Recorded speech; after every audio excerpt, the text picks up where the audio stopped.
Hey, hey! Holy cow! This ball's got a chance. It could be. It is the Shawn Mackey Show.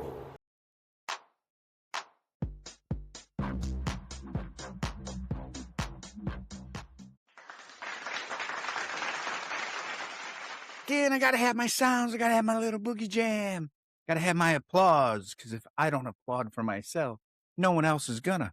It is season 3, episode number 9 of the Shawn Mackey Show, and we're missing Robert Soup Campbell. This was going to be the episode that recap the Cardinals Cubs series, but life happens, shit gets in the way, and so we move on. So we're going to skip this series because by the time we may be able to get back together, I don't want to go back so far into the Cubs schedule. As it is now, I broadcast once a week, and personally, I'm thinking I'm going to change that. That's great for football, but I think next season, for the baseball season, we're going to try to get in, maybe a couple of more episodes, maybe 2 episodes a week or something. I don't know. We're going to see. We're going to play with it all. But I just, since we last spoke and I went on my rant, the Cubs had lost 8 in a row. Since then, they had lost 2 more games, kind of righted the ship a little bit. And I'll tell you what, oh boy, doesn't Ian Happ have you? There's so much love for Ian Happ, and I don't get it. I've talked about it ad nauseum on this show. And he goes out after being benched for 2 games. Yeah, he gets like 3 or 4 home runs. He had, a nice home run in the Cardinals series. And that's the one thing I am going to share up here, a little text message exchange that Soup and I had during that first game of that first Cubs-Cardinals series. But what's he done since? And so I'm not even going to, I was going to, and we'll get to it in a minute because I have some questions. But let me just start off with last night's game, a 2-1 loss to the Athletics, a team you should have beaten, a team you were probably favored to beat. You're in a stretch now of like 15 games where, for me as a fan, in order to really get this thing right, you need to walk out of these next series. I think it's the Athletics, then you've got the Giants, the Rockies, the Giants, and the Rockies. However that works out. I can't remember which is which. Right? So, but that's what you got. You need to walk out of that 10-15. I mean, yesterday, a 2-1 loss to the Athletics, bottom of the 9th inning, Horner walks, Pete Crow singles, first and second, 3, 4, 5 hitter coming up, and the Cubs lose 2-1. Now, I asked Soup today at work, if you don't know, we are co-workers, but I asked him what he'd do in that situation. He said he'd let his hitters hit away. Right? You got Bregman, Suzuki, and Happ. You pretty much knew Suzuki could get you the fly ball. Bregman, his average shows 255, but there hasn't been that clutch production. And yeah, maybe I'm running a theme here on my show. If you're listening to another episode, you're like, why does he keep talking about clutch? The way the game is played, the way it exists, more times than not, you need guys who are clutch. And when you talk about clutch, those are the guys that get the hits when you need them the most. Those are the guys that get the walks with the bases loaded. Those are the guys that lean into a pitch and get the hit by pitch to advance the runners and get another runner on base. Those are the guys, they come up clutch. They get the base hits. They get the doubles. They get the triples. They get the home runs. Alex Bregman has done that in the past. I haven't seen it all too often with the Cubs. Suzuki gets the fly ball, out number 2, and then Ian Happ pops out and ends the game. And I'm just thinking, in that situation, bunt. Bregman, and if you don't want him to bunt because you think he's clutch, but here's the deal. A clutch guy would have tried to take something on the outer side of the plate and, ground out to first or deep second, or just, tried to push the ball into right field. You can move a guy over that way without taking the bat out of their hands. but they're all wanting to just like swing away and be that hero. And yeah, if he hits the 3-run home run, you win the game. It's a walk-off. I'm not sitting here bitching about it. I'm happy. And I get that. But he didn't. And in that instance, with a 2-1 deficit in the bottom of the ninth, you absolutely should have tried to bunt and move Horner and Armstrong up to second and third. Because then if Suzuki gets you that fly ball, you at least tie the game and you can fight for another inning. And these are just the kind of moves that I'm seeing from Craig Counsell that I'm not really digging. And we're all going to be critics. And you know what? I'll tell you what, I'll be honest and open with you. I banned a guy on my Facebook page, first of all, called me the R word. I don't even want to repeat it. To me, it's so offensive. And I'm not even one. I see, and I almost was going to say I'm not even one. But it was a derogatory term meant and used way back then when I was a kid 40 years ago that just in today's society is just absolutely wrong to use. That, and then I blocked him, though, after I corrected his grammar because I'm the former English teacher. And, of course, you know, so I threw up the asterisk there and I almost signed it the grammar dick, which I've been known for on Facebook. You could scroll through my personal page and see some grammar dick posts. I've since mellowed out as far as correcting people's grammar, but that's neither here nor there.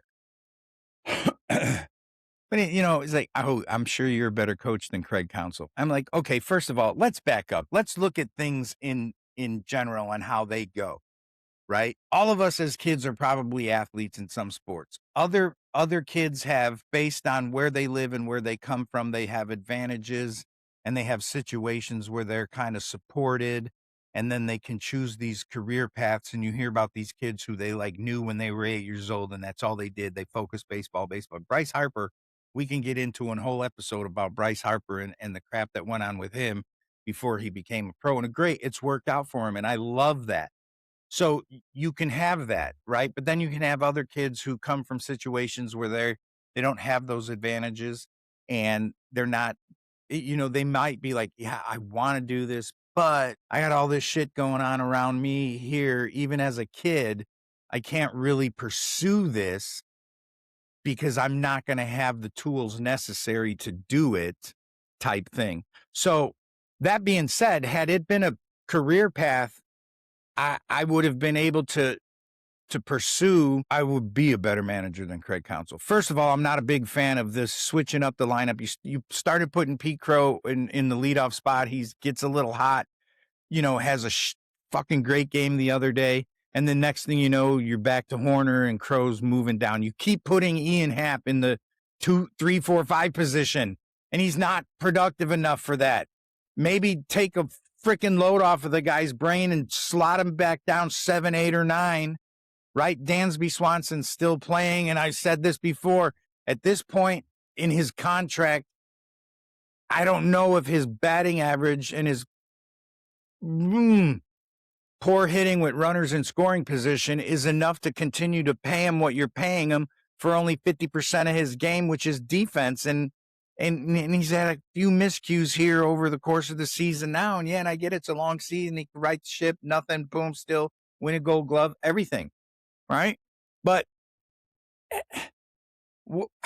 somebody please help me out. Where's my Cub fans? You know, dudes I know, you know, hey, Hector, where you at? David, right? I mean, come on the show. Talk to me. Tell me, what are they doing here?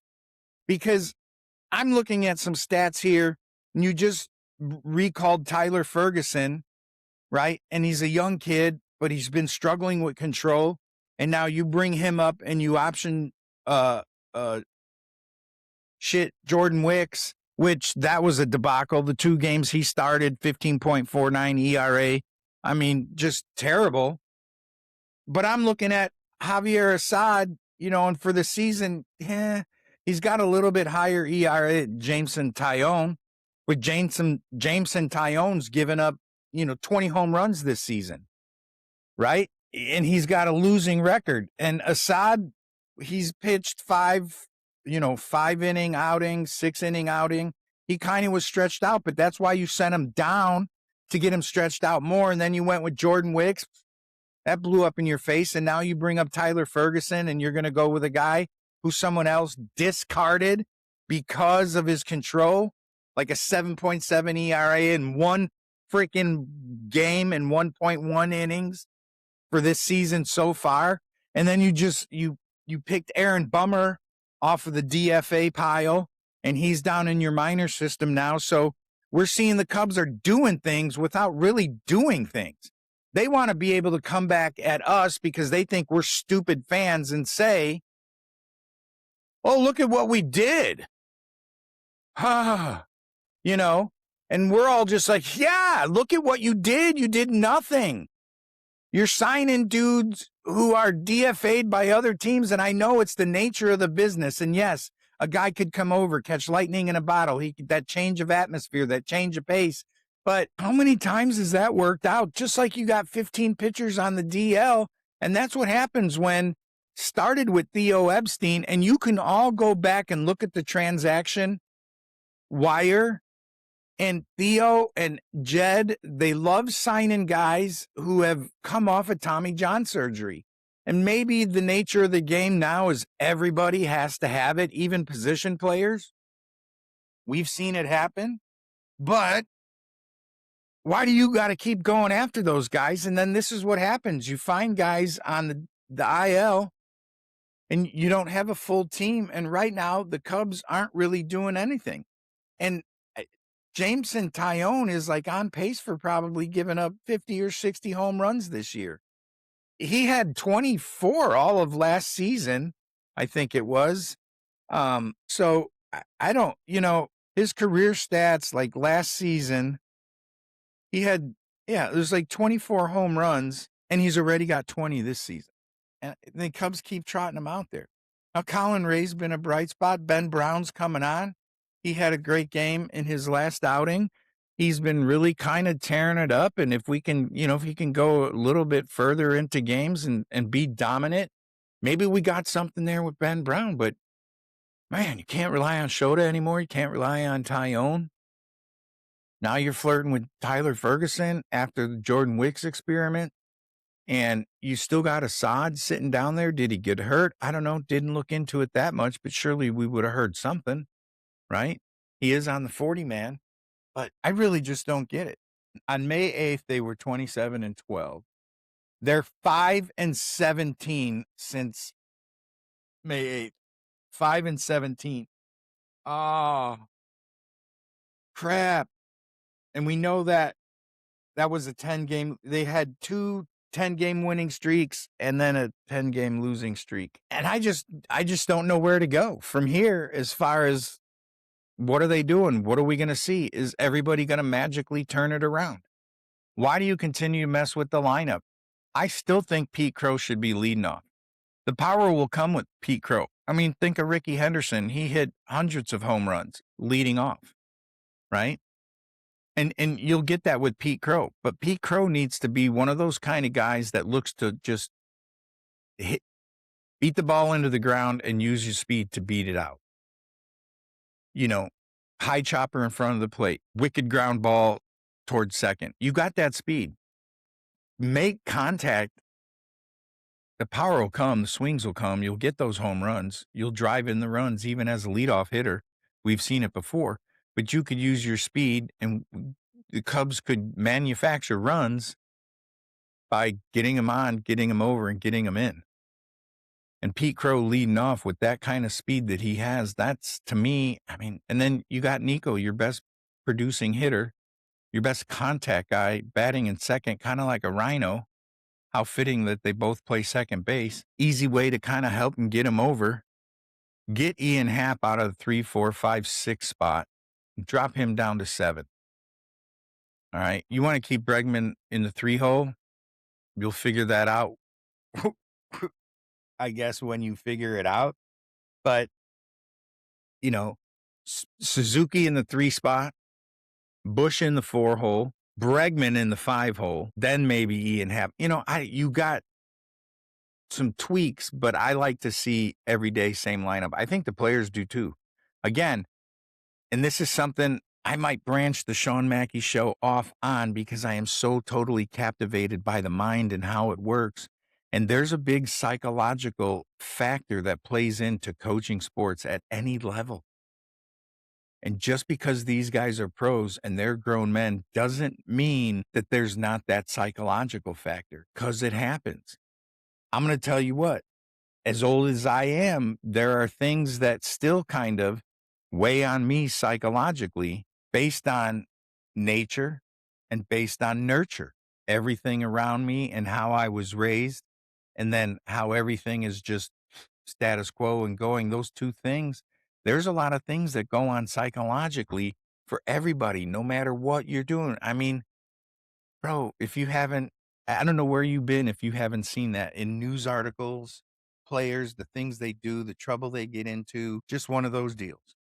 So, again, I'm just very amazed at this kind of quick turnaround for the Cubs and how poorly they have looked over the last month.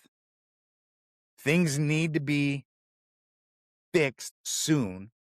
I don't think Tyler Ferguson's the answer. I don't think Aaron Bummer's the answer. I'm not even certain anybody who's eligible to come off the Cubs IL going back into the rotation is the answer. So I need to see Jed Hoyer doing something to make this a better ball club. Because if this division stays the way it is and everybody kind of has a similar record, you could end up only 3 or 4 games back and have one of the best records in MLB. But because someone's just a little ahead of you, and then you've lost those tiebreaker games, because we've already lost 2 to the Cardinals, 2 to Pittsburgh. I can't remember back to the Cincinnati series. I can't remember if that was in one of our 10 games and we swept them. But so we only got the advantage over Cincinnati. If it comes down right now, if the season were to end between, a tiebreaker between St. Louis and Pittsburgh, that's a tough one, because you might not make the postseason. So hopefully the Cubs are buyers here in the next month, by the end of this month. No, next month, July 31st. Sorry. I got my month. We flipped over to June and I'm thinking, oh shit, it's already July. No, it's 2 months. Are they going to be buyers? Or are they going to be sellers? So that's all the time I'm going to have for you. I ain't going to bore you with any more. I do want some of my buddies. Look, if you see one of the shorts with this in it, if you check out the episode, I'm going to tag you in a Facebook post. Jump on the show with me, man. I can send you a link. I can get you on. You can record at your crib. Boom. We can talk baseball. We could talk football. We could talk basketball. I'd like to get some guest hosts going. I've had a great time with Robert Soup Campbell. We're going to get him back on when our schedules and life permits, hopefully by the time of the next Cubs Cardinal series. That's a wrap, baby. I'll see you when I see you. Peace. Hey, if I made you laugh, made you think, or even made you smile, please tell all your friends. If I didn't, just keep that shit to yourself. Thanks for listening to The Shawn Mackey Show.